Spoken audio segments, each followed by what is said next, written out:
Well, here we are, Miami Beach, the weekend after Patagonia, and I don't think I can turn the camera around, but as you can see, it's gorgeous and windy. But yeah, my Garmin, oddly enough, told me I should be doing a 2-hour run today. I was like, probably not factual, especially because my right knee is kind of bad. But I gave it a shot, and I lasted about an hour before my knee said, "You're an idiot, stop." So now we're walking back. I'm going to go to the Russian-Turkish bathhouse. Been trying to ice the knee and, get back to a jogging, running state, because we got Patriot games coming up next weekend that I hope I can be somewhat functional for. But so I figured I would take this time of my beautiful stroll back to talk about the event last weekend and some of the things that I think went really right, and maybe some tips for people that DNF'd this year because of the kind of harsh weather conditions or the really steep vertical up and downs, kind of things that I learned coming back that worked for me, and maybe they'll work for you. So kind of starting from the beginning, the year that I DNF'd, 2024, my friend and I had kind of no idea. We saw 30K elevation gain and loss cumulative and knew it was going to be bad, but I didn't quite really understand just how bad that was. And living in Florida, I have very little kind of ability to practice in that type of terrain, so that was kind of a known going into 2025. What I would say is, if you can get as familiar with your poles, that was absolutely a money maker, because when you have terrain like that, you really are reliant on the work your poles can help you do in some of those instances. And I used the poles pretty much the whole time. So definitely get familiar with your poles. One thing that I improved on from the previous year in terms of like self-care, nutrition, sleep, all that kind of critical stuff, was actually the care of my ass. The first year, I guess it's not that I didn't care and I wasn't wiping my ass, but it wasn't really probably as dry as it could be. And throughout the event, it just started to chafe. And then obviously when you're in chafage mode, you kind of, you're down a path that you can't come back from. So this year, at pretty much all the aid stations, I first went or looked for where there was an actual porta potty or something that I could dry up my ass, so there would be no chafing going on there.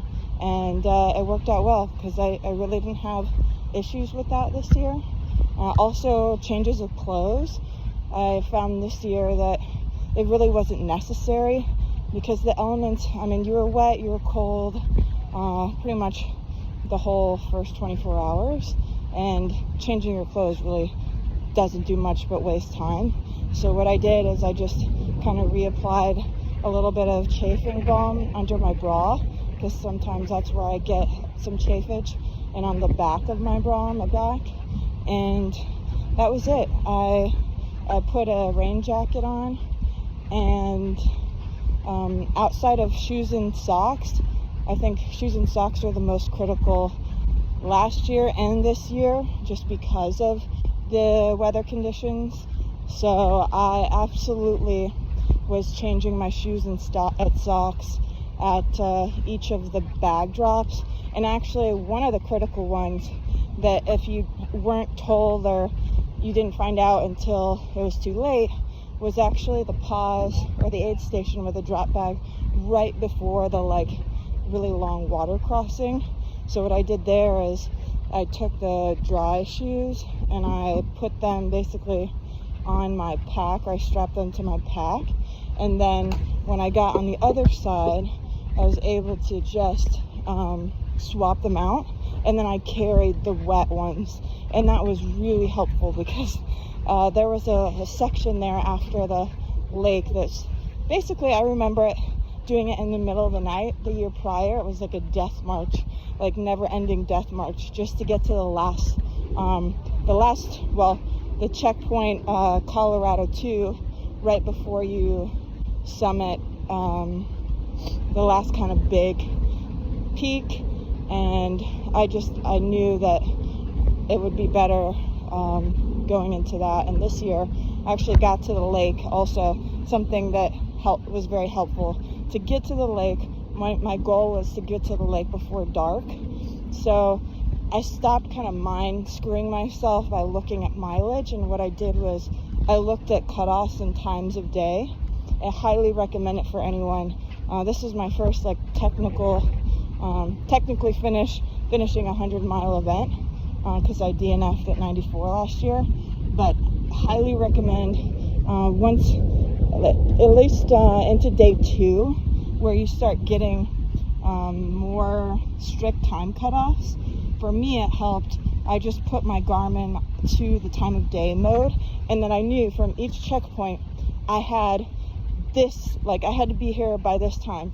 And luckily I was further ahead, that what I did psychologically in my head is, oh, so I was 3 hours ahead of this checkpoint, great. So now I actually have 7 hours until the next one. So that helped psychologically.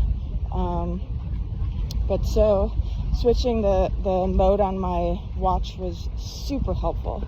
And then I would say nutritionally and in terms of hydration, I kind of switched 1-to-1 ratio. I would do water. Let me back up. Since we didn't have a crew this year, I packed 3 different packs in my drop bag that were already preloaded with everything I needed, because I figured my mind was going to be mush and I'm going to be wasting time trying to think of all the things that I needed.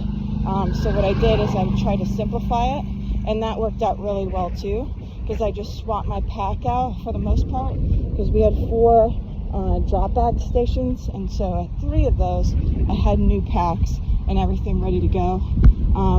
But that being said, I had a full Camelback of water in each of one of those, and then I had a soft flask that whenever I wanted to have the electrolytes, I would kind of trade off between water and electrolytes in a soft flask, so I balanced it out. I think that worked really well. I didn't get too experimental on the food because I didn't want to have any kind of GI issues, but I would say the only regular food I had, they had great aid stations, by the way. You could get by really on just their stuff alone, but I tried to balance it out between what I knew, what I have, and things that they have. The only real food I took from the aid stations was they had these little tiny empanadas, and actually those went down fine. I had kind of one at a few different aid stations, and that was actually fine. But I didn't want to have a GI issue, so I was pretty careful with that, and didn't end up having any problems, so that was good. And then I would say there's always a point where your wheels come off. Last year for me it was around the halfway mark. I was getting so upset because the 110K runners and the 70K runners started coming down on top of us, and not only did we have to keep stopping, but we'd have to get over, and it was just we were going slow enough. It just made everything a lot slower.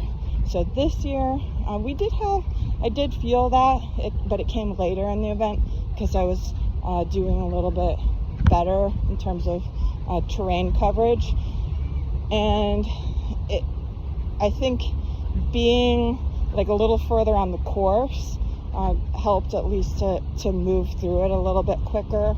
But that was a consideration that did slow everything up, because this year the wheels, believe it or not, that kind of like psychological keeping, like the stoppage with those guys was kind of contributing to the wheels falling off. So I'd say like around 60 this year, I did have a little bit of mental like frustration, but I wouldn't exactly say it was the wheels came off. Believe it or not, I feel like my wheels came off in the last 5 miles, because we actually, they brought us out on a point where it was right above the finish line, and you could see it, you could hear it, and it was like, I don't know, 5 a.m. or something. And so I thought, oh God, we're gonna go down and this is it. But no, we actually went to the right, started following this windy road up and around, and way away from all of that. And I just psychologically just took a shit. And then it ended up being like 101.5 miles total. But I saw Julian, who, side note, he got pulled for bronchitis, so that was a bit sad, and I think he'll be back. But I saw him towards the finish line, and seeing him was super helpful, even though I was super mean and like being a little bit terrible to him when I saw him, because I wasn't with him throughout the whole event like I was the previous year, and so that was a challenge. But seeing him was super helpful, and he kind of guided us in to the finish line. And yeah, on my watch it said about 39 hours, because I did stop it at the drop bag stations where I was changing my shoes and socks, but obviously the official finish was over 40. And so yeah, I'd say if you DNF this year, I mean, I met a lot of people that I thought really were gonna make it, and then I saw like the first morning when it was just, I mean, after the night and the rain and the sleet and the freezing conditions, you could see it in their eyes in the aid station. And you know, when they said that they were done and people were laying on the cots and all of that, if you're like one of those people, I think, you know, everyone has their own journey to go through, and I think as a person who had to try twice to make it, it's worth going back, and you'll thank yourself if you do. And now that you know, you kind of know the devil that you're in for, you can prepare for that, and psychologically you're going to be tougher, and you're going to be able to finish it. So words of wisdom for anyone who came short this year, but I believe in you, and I also believe in my friend Julian. Maybe he will not start out the event sick, and that will give him a leg up as well, and I know he will finish it when he's not. So it was really good to be on the course with you all, and I look forward to getting back to Argentina on another one.